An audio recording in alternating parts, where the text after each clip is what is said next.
Bonjour, je m'appelle Thomas, je suis à la Croix-Rouge et je vais vous montrer, vous expliquer plutôt comment arrêter une hémorragie au cas où quoi.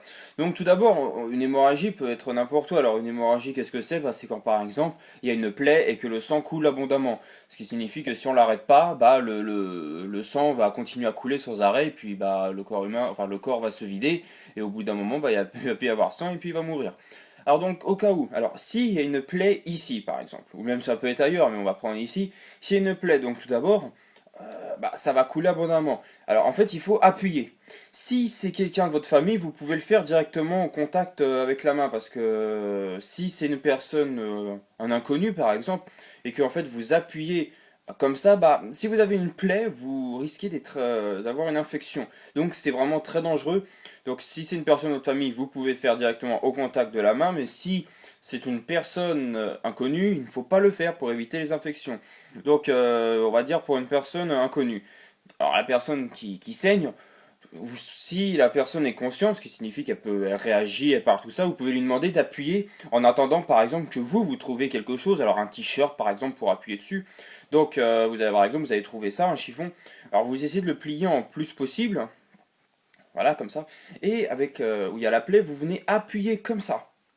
Vous appuyez bien fort de façon à que l'hémorragie s'arrête. Si ça continue à couler, c'est que vous appuyez pas assez fort. Il faut vraiment appuyer fort. C'est vraiment très dur, mais bon. À partir du moment où le sang s'arrête de couler, ça signifie que bah, vous appuyez suffisamment fort et que c'est bon. Et là, vous devez appeler le 15. Si par exemple bah, vous n'avez pas de téléphone ou quoi que ce soit, il ne faut surtout pas lâcher l'hémorragie. Une fois que vous avez appuyé, il ne faut pas le lâcher en aucun cas, parce que ce qui signifie que si vous faites ça, hop, le sang va continuer à couler. Donc il faut appuyer, appuyer sans arrêt. Donc si vous êtes loin d'un téléphone ou quoi que ce soit, ce qu'il faut faire, c'est tout simplement essayer de faire un nœud par-dessus ça.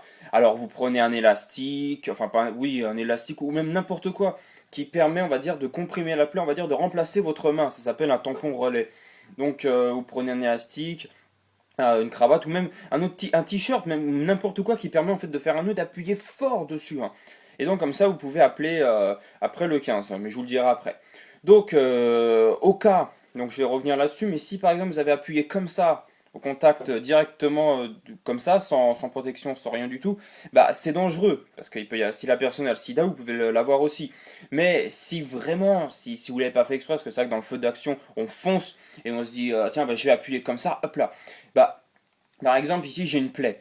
J'ai une plaie ici, et si je le fais là, je risque d'avoir une infection. Bon, quand c'est comme ça, en fait, le SAMU vous emmène avec vous pour faire des analyses, pour voir s'il n'y a rien.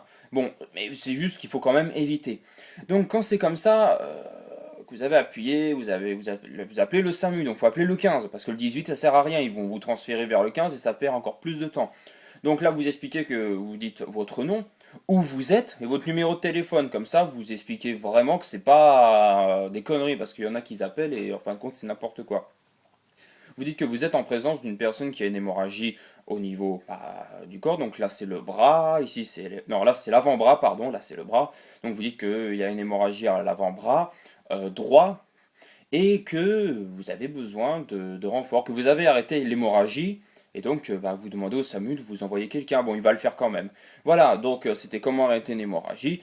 Si vous voulez passer votre PSC1, c'est les premiers secours, bah, en fait il faut aller à la Croix-Rouge, vous appelez la Croix-Rouge de votre coin et vous demandez à passer le PSC1, ce qui permet, on va dire, de faire beaucoup de choses, d'arrêter l'hémorragie, de faire des massages cardiaques, et tout un tas de choses.